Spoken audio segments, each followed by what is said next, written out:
Hi, my name is Jordan Donini, and I'm a professor of biology at Florida Southwestern State College at the Collier campus, where I work with students focusing on wildlife research, specifically focusing on the biology, life history, and ecology of turtles in Southwest Florida. I'm just gonna grab a turtle and start. So the first one is gonna be SO, which is Sternothrus odoratus. So this specific project is kind of a unique one. It's all what we call novel data. We were contacted by Florida Fish and Wildlife Conservation Commission, FSW, about a number of turtles that were confiscated from an illegal poaching ring.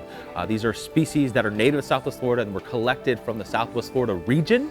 So these particular animals are from the general area, and because of that, they were hopeful to get them back into the wild. Let's save these stripes for last because we're definitely gonna pick some of these out for radio tagging. Not only we're just releasing the animals in identified habitat, we're also going to be monitoring them with radio telemetry, which is effectively putting tags that emit a beep at a specific radio frequency that'll allow us to track them and monitor their survival over the next year. You ready, Stephanie? Yes. I am recording the measurements for the turtles. So we're weighing them, measuring them, and then each one gets a specific number. So when we recapture them, we can kind of check and see if they've lost weight, gained weight, to kind of judge how they're doing after being released. It's a female SO. Okay. Head width. So to ensure there's at least a second level of identification, we insert what's called a passive integrated transponder, or PIT tag, which is effectively a microchip like your dog or cat would get at the vet. So their ovaries kind of rest right here on the back spot. So she's actually inserting the probe there to try to visualize the ovaries to see if there are eggs or not.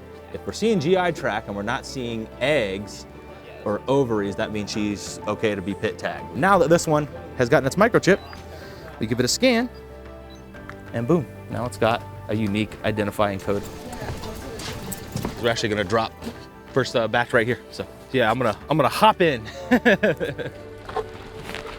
There's been very little done with re-releasing these animals. So the stuff that we're doing is kind of on the precipice of some really new, neat stuff and may really inform management decisions down the road. All right, so 0153 is the PIT tag. You get that one? Okay. See you guys later. And we will see them later because we will be tracking them. You know, this is one of the good days. It's not very often that we have the opportunity to release turtles that we've received through undercover investigations. So not only are we releasing them, we have the ability to learn a lot more about them. So it's tremendously exciting, and I think the future is bright for these guys. These are prime candidates for successful release. And we think once they settle, these turtles are probably gonna do well. We're cautiously optimistic. We'll let the data do the talking, but we're very cautiously optimistic that these guys will do fine. I mean, this is the dream. This is why I do what I do.